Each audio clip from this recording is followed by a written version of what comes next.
आता सामना जर का सरकार चालवायला लागलं तर मग कठीण होऊन जाईल.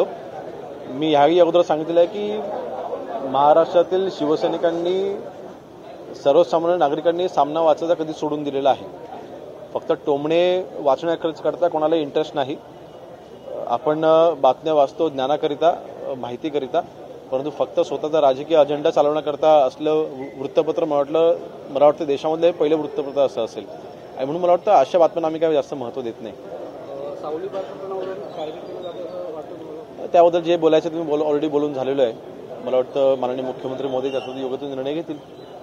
विनायक राऊत असं म्हणतात की उदय सामंत एकनाथ शिंदेची जागा घ्यावी. कसं आहे, जे सत्तेच्या बाहेर आहेत, ज्यांना महाराष्ट्राच्या जनतेने सत्तेच्या बाहेर बसवलेलं आहे, आता सत्तेच्या बाहेर बसून त्यांना जे काही वायफळ चर्चा करायची तर करू द्यात. त्यांच्याने आम्हाला काही फरक पडत नाही. आमच्यासाठी माननीय एकनाथ शिंदे साहेबच प्रायोरिटी असतील.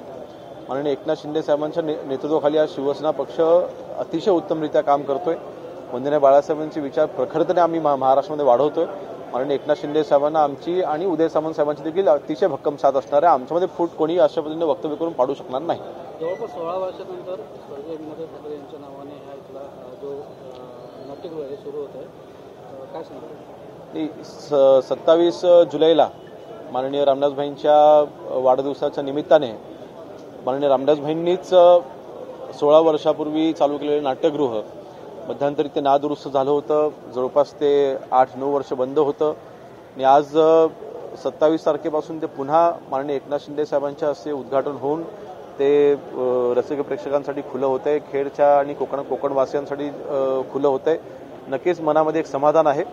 विशेष म्हणजे महासाहेबांच्या नावाने असलेले हे नाट्यगृह ज्याला बंद होतं, नक्कीच मनाला वेदना होत होत्या. परंतु आज एक नवं स्वरूप प्राप्त होत असताना शिवसैनिकांना तर आनंद आहेच, परंतु सगळ्याच नागरिकांना मला वाटतं आणि माझा असा विश्वास आहे की कोकणामधील सर्वात टॉपचं असं नाट्यगृह आम्ही इथे उभं करू शकलो, याचं आम्हाला समाधान आहे. मराठी मुद्द्यावरून एकीकडे वाद असताना केतकी तिथे येणे पुन्हा असं म्हटलं की मराठी जर बोललं नाही तर अंगाला काही भूक पडणार आहे. बघा, अशा वायफळ चर्चा करून, अशा वायफळ वक्तव्य करून चर्चेमध्ये राहण्याच्या काही लोकांना सवयी असतात. त्यामुळे मला वाटतं प्रसार माध्यमातून काही थोड्याफार लोकांनी दाखवलं किंवा त्याची चर्चा झाली, त्या व्यतिरिक्त ह्याच्यावरती कोणी प्रतिक्रिया देत नाही. ह्याचा अर्थ असा होतो की अशा व्यक्तींना आम्ही काही महत्त्व देत नाही, की अशा व्यक्तीच्या बोलण्याने मराठीचं काही महत्त्व कमी होत नाही.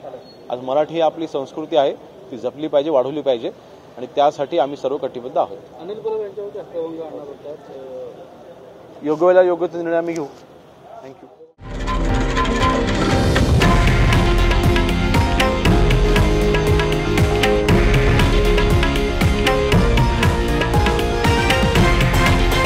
हे आहे देशातील नंबर 1 न्यूज नेटवर्क आणि आपण पाहत आहात TV9 मराठी, एकमेव.